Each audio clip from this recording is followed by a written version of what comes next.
Soriano, and this lecture is about writing a research proposal. There are 4 areas we are going to explore. First, we define what a research proposal is. Secondly, how do you define your research topic? Then, how do you organize your research proposal? And finally, how do you write a good research proposal?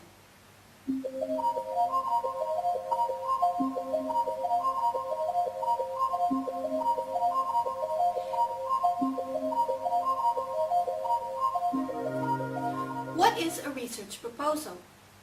It is a statement of intent, and it is written for the thesis and dissertation. It provides the reader with a very good reason why your research, should take place. At this point, it is important to first distinguish between a thesis and a dissertation. A thesis or dissertation is a discourse, a debate or discussion on a particular topic.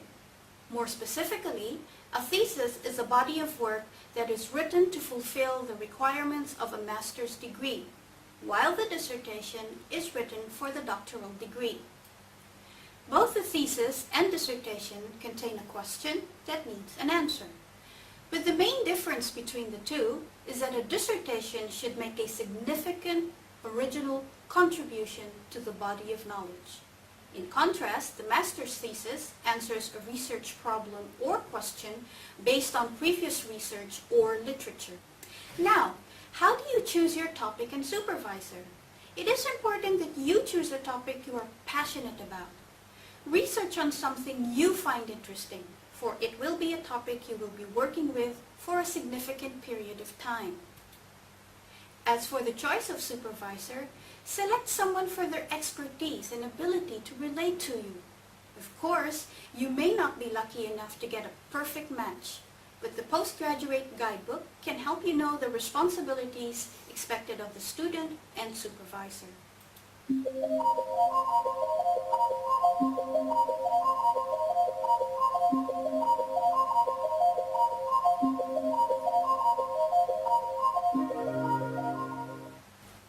Once you have a definite topic in mind, the next step is organizing your research proposal.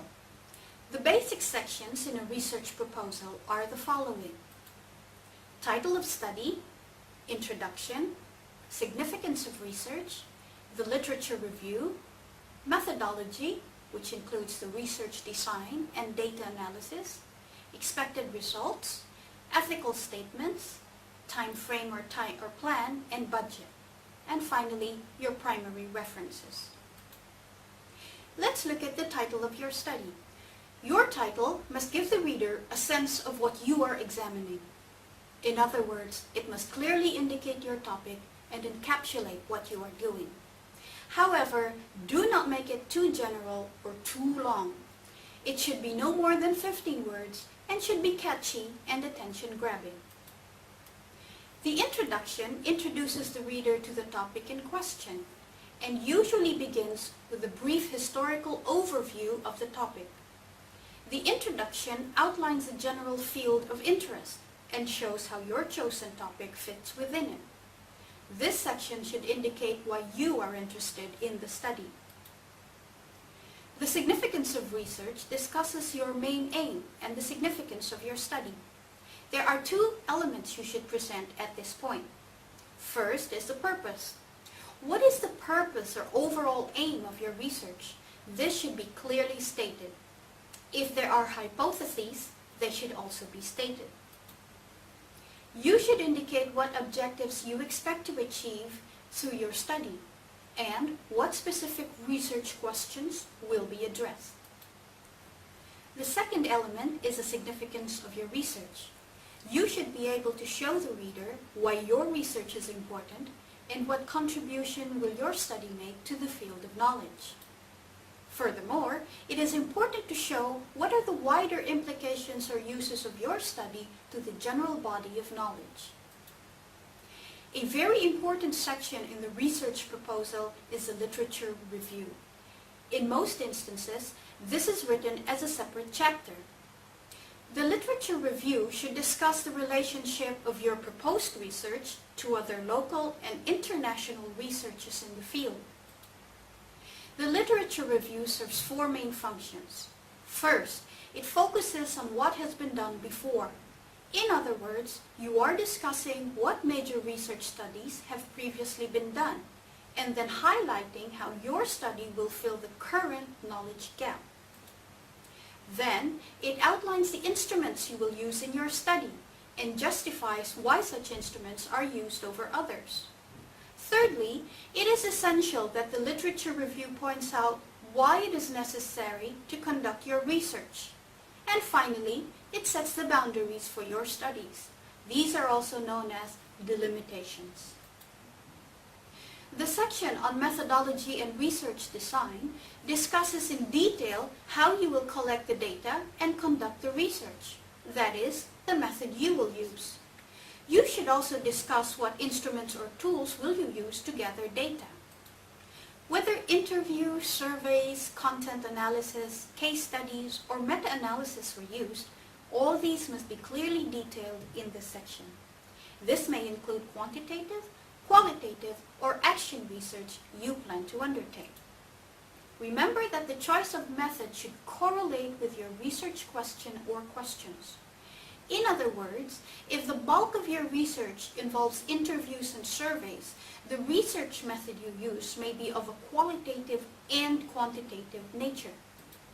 If your research relies heavily on analysis, then your research method would be more of a qualitative kind. In short, you must be able to show the link between your research question or questions and the data gathering tools you will use. Finally, if the study requires it, include a theoretical or conceptual framework that you will employ. The data analysis should clearly specify how you will present your results and discuss any statistical tests you will use. This section discusses the methods used to prove your hypotheses, if there are any. One tip for this is to deal with each hypothesis separately and mention the analysis that will be conducted. The research proposal has a section that discusses what you think will happen based on your intuition and the exploration and study you have done up to this point. This is the section on expected results.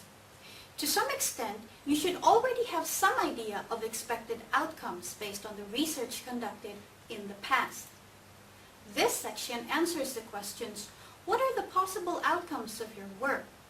For example, are they positive, negative, or there is no correlation between the variables? Which one would lead to the most fruitful research work, and why? What are your key assumptions, and what are the limitations of working under these assumptions? You may use a pilot study or fragments of other similar research to forecast outcomes. If your research requires human participants to be interviewed or surveyed, you will need to apply for ethical approval from the university to do this. Your supervisor should be able to advise you on whether or not it will be required for your research. This section should briefly discuss the ways in which your study will protect confidentiality, anonymity, and the physical and mental well-being of participants. If animal subjects are used, you will need to get approval from the appropriate animal ethics committee concerned. The section on time frame of study and budget provides a timeline for your research. It lists the times and dates of each step of your research process. It should be as specific as possible, but keep in mind that the timeline should serve as a general guide only. The budget estimate of costs involved in your study need not be too detailed and should list any costs that will be incurred, as well as indicate the source of any funds. Finally, you should indicate the primary references and appropriate text you initially cited in your proposal. Your supervisor may also direct you towards other essential texts. Never underestimate the value of a good reference list. It should reflect both search and research. This indicates that your research is an activity of finding out by doing.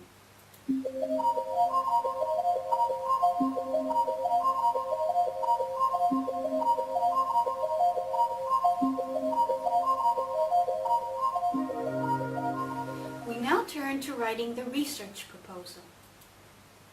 A well-structured proposal is a well-written proposal. Remember to keep your writing clear, concise, and to the point.